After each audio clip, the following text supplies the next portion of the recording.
It's 8.5 minutes away from 7, $14 to $18 for the privilege of visiting New Zealand. That's on top of what you already pay. A good whack of money we can use from that to protect our environment and help make it predator-free. I hate what I'm becoming, but I find myself nodding in agreement with the Greens more often than not now, and that is a real worry for me. It eats at the very fabric of my soul. They plan to tax this hike on tourists. They're calling it a Taonga Levy. My aim this morning is to find an Achilles heel in the plan, the cunning plan. Joining me now, Green Party co-leader James Shaw. James, good morning to you. Good morning, Paul. Your membership form is in the mail. Well, you've got, you know, maybe you should send it. God, because I can't find a flaw in this plan. How did you settle on $14 to $18? Because we looked at comparisons of what other countries have on their international visitor charges, and Australia has about a $57 charge. The United Kingdom has a $127 charge, and we felt that we ought to come in just under, under a comparison country.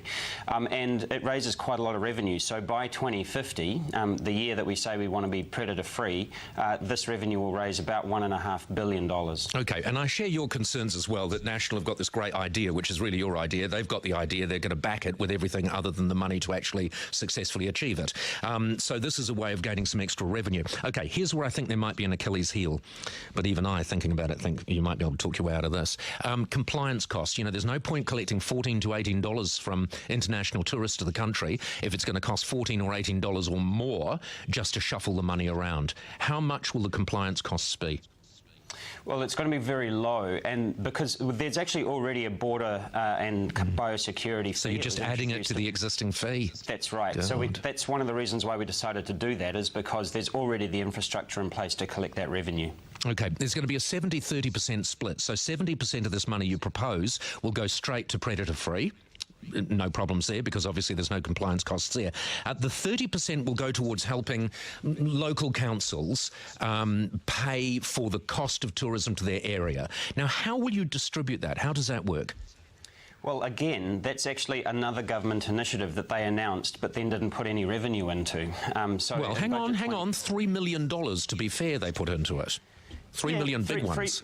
$3 million a year for 4 years when we're looking at a visitor increase of 25%, and in some of the areas where they're going, you're looking at a visitor to ratepayer ratio of about 45 visitors to one ratepayer.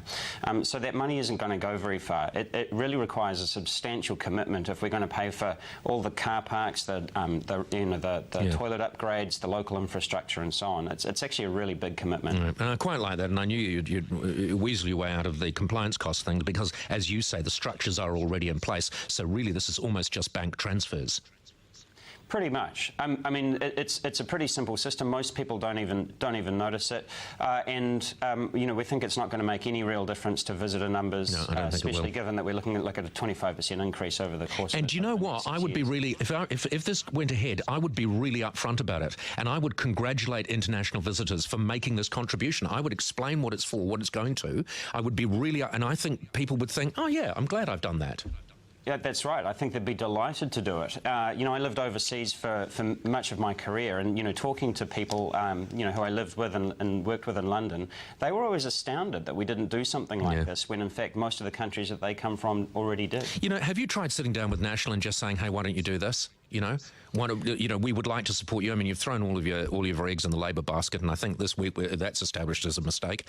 Why don't you sit down with National and say, look, let's work on this together. Let's just do this. It's a good idea. Well, we will be taking it to them. I noticed that the Prime Minister yesterday was actually kind of warm to the idea. The only person so far who seems really opposed to it is the Minister of Conservation. Interesting. All right, James. Hey, James, here's an interesting thing. This is how I'm practically in your bloody party. I am going to break a law tomorrow. I'm going to break a law of the land, and you would support me. In fact, I reckon if I told you what law I was going to break, you'd come up to my place and you'd help me with it. Okay.